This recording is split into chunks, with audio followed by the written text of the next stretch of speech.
तो basic electronics में register और कैपेसिटर जानने के बाद आज जो हम लोग का टॉपिक है वो क्या है, इंडक्टर। इमेज में देख के तो पता चल क्या होगा कैसा होता है इंडक्टर। ठीक है, जस्ट लाइक कॉइल। ठीक है, कॉइल की तरह ही दिखता है और ये कॉइल ही इसको कहते भी हैं। ठीक है, और ये कॉइल की तरह काम करता है, सेम ही होता है दोनों। ठीक है, तो इंडक्टर क्या होता है, ये क्या करता है, चलिए जानते हैं।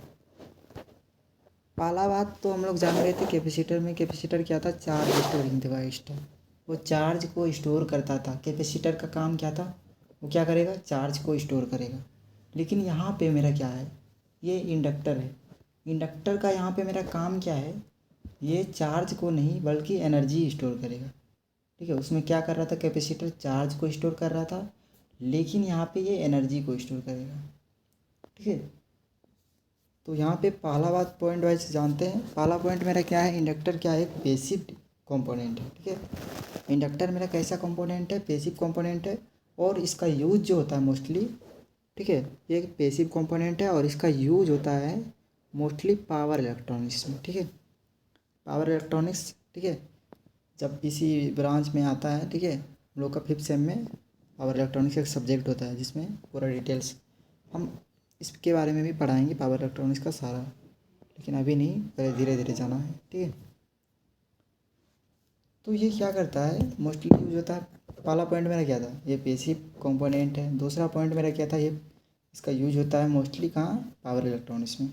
और ये काम क्या करता है, सबसे मेन चीज़, ये काम क्या करता है।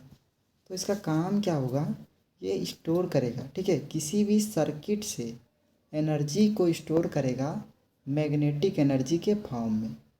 कब ये करेगा, ठीक है, जब इसमें हम लोग इलेक्ट्रिसिटी अप्लाई करेंगे।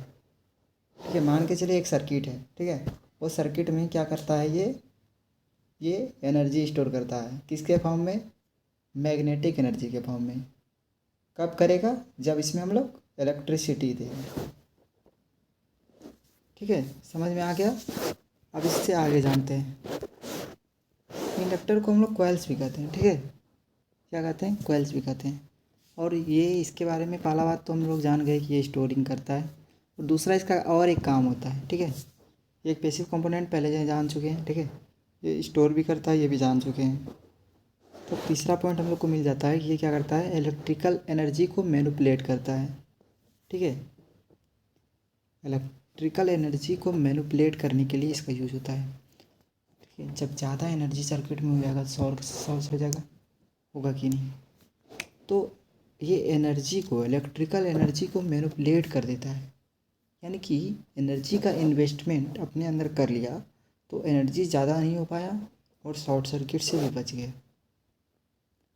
ठीक है, तो ये क्या करता है, इंडक्टर मेरा काम करता है मैनिपुलेट करने का इलेक्ट्रिकल एनर्जी को। ठीक है, किस फॉर्म में, मैग्नेटिक फील्ड के फॉर्म में। ठीक है, अब इसका कंस्ट्रक्शन, अब हमको अगर इंडक्टर बनाना हो, ठीक है, तो इसका कंस्ट्रक्शन, तो हम लोग को क्या चाहिए, पहला तो हम लोग को क्या चाहिए, इंसुलेटेड कॉपर वायर। ठीक है, और उसको क्या करना है कॉइल के फॉर्म में हम लोग को राउंडिंग करना है। और जिसके लिए हम लोग क्या करेंगे, कोर का भी यूज़ करेंगे। ठीक है, कोई भी, अब जैसे इमेज में दिख रहा है तो हम लोग क्या कर रहे हैं, यहाँ पे राउंडिंग में क्या कर रहे हैं, इंसुलेटेड कॉपर को राउंड किए हुए हैं।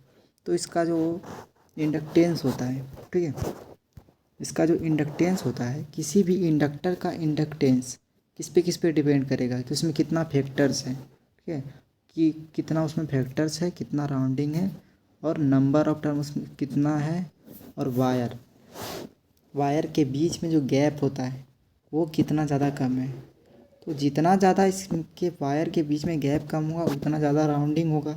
अब ज़्यादा राउंडिंग होगा इसका मतलब इंडक्टेंस उसका ज़्यादा होगा। तो ये सारे टर्म पे क्या करता है, इसका डिपेंड करता है। अब साइज ऑफ कोर, ठीक है, टाइप ऑफ कोर, जैसे हम कोर यूज़ कर रहे हैं वो उस कोर का साइज़ पे भी डिपेंड करता है। अगर छोटा कोर होगा, ठीक है, तो ज़्यादा उसमें राउंडिंग होगा, बड़ा कोर होगा उसमें ज़्यादा राउंडिंग नहीं हो पाएगा। ठीक है, लेकिन यहाँ पे हम लोग इंडक्टेंस का बात कर रहे थे, तो इंडक्टेंस ये सब चीज़ पे क्या करता है, डिपेंड करता है।